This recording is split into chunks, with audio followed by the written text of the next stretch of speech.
안녕하세요. 모두다 행정사 송범석 대표입니다.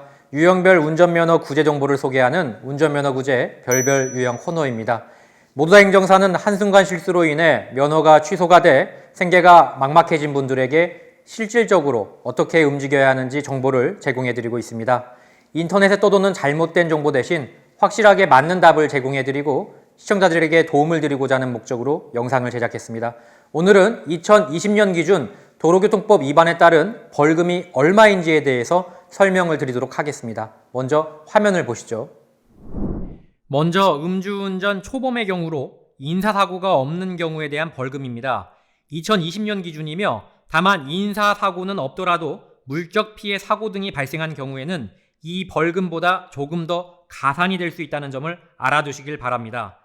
0.03% 이상 0.08% 미만의 경우에는 500만 원 미만의 벌금이 부과되고 0.08% 이상 0.20% 미만의 경우에는 500만 원 이상 1000만 원 이하의 벌금이 나옵니다. 0.20% 이상의 경우에는 1000만 원 이상 2000만 원 이하의 벌금이 나옵니다. 음주 측정 거부의 경우에는 500만 원 이상 2000만 원 이하의 벌금이 부과됩니다.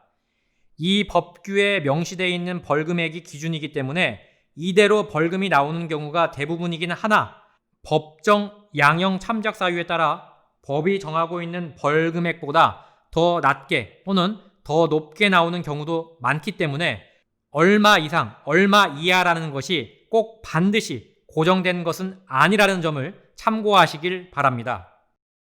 음주운전 유해 이상의 경우를 판단하기 위해서는 먼저 언제부터 적발된 것을 유해로 볼 것이냐를 생각해야 합니다.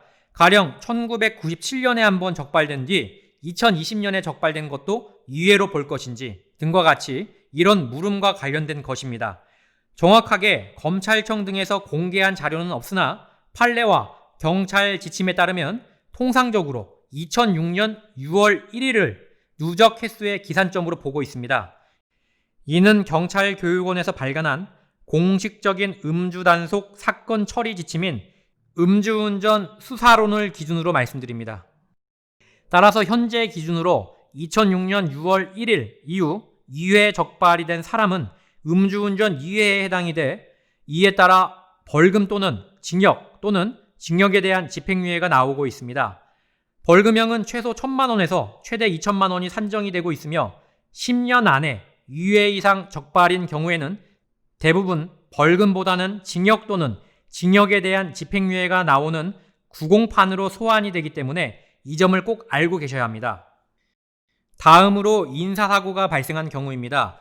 먼저 인사사고가 경미한 경우와 중한 경우로 나눌 수가 있는데 어떤 경우가 경미하고 어떤 경우가 중한지는 구체적이고 개별적인 사정을 참작을 해야 하지만 통상 진단 2, 3주 정도의 음주운전 사고는 경미하다고 하고 그 이상의 경우에는 중하다고 봐도 크게 벗어난 말은 아닙니다.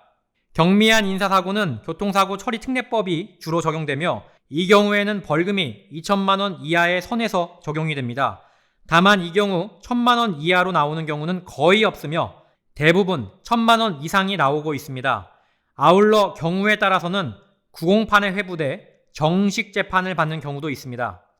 중한 인사사고의 경우에는 특가법이라고 하는 특정범죄 가중처벌법, 즉 윤창호법 1번이 적용이 되며 이 경우에는 1000만 원 이상 3000만 원 이하의 벌금이 나오거나 또는 징역형에 처해질 수 있습니다.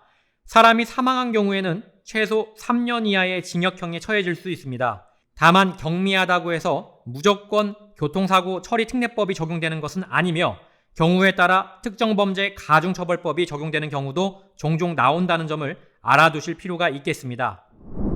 여기까지 음주운전의 경우, 인사사고가 없는 초범인 경우, 음주운전이 2회 이상인 경우, 음주운전으로 인사사고가 발생한 경우로 나눠서 형사처벌 기준을 설명드렸습니다. 다만 앞서 설명드린 대로 법규에 명시되어 있는 벌금의 기준으로 설명을 드렸기 때문에 이대로 벌금이 나온 경우가 대부분이긴 하나 법정 양형 참작 사유에 따라 법이 정하고 있는 벌금액보다 더 낮게 또는 더 높게 나오는 경우도 많기 때문에 얼마 이상, 얼마 이하라는 것이 꼭 반드시 고정된 것은 아니라는 점을 참고하시길 바랍니다. 이에 따라 형사처벌이 확정되기 전에 양형 참작 사유에 따라 서류를 제출함으로써 선처를 구하시는 게 좋습니다. 모두다 행정사는 여러분에게 보다 정확한 정보를 드리고자 노력하고 있습니다. 네이버 TV나 유튜브에서 모두다 행정사를 검색하시면 더욱 많은 영상을 보실 수 있습니다. 아울러 모두다 행정사 네이버 카페에 어떤 질문이든 남겨주시면 제가 영상으로 최대한 자세하게 답을 드리고 있습니다. 궁금하신 점은 카페 질문 게시판을 이용해 주시면 좋습니다. 시청해 주셔서 감사드립니다. 모두다 행정사 송범석 대표였습니다.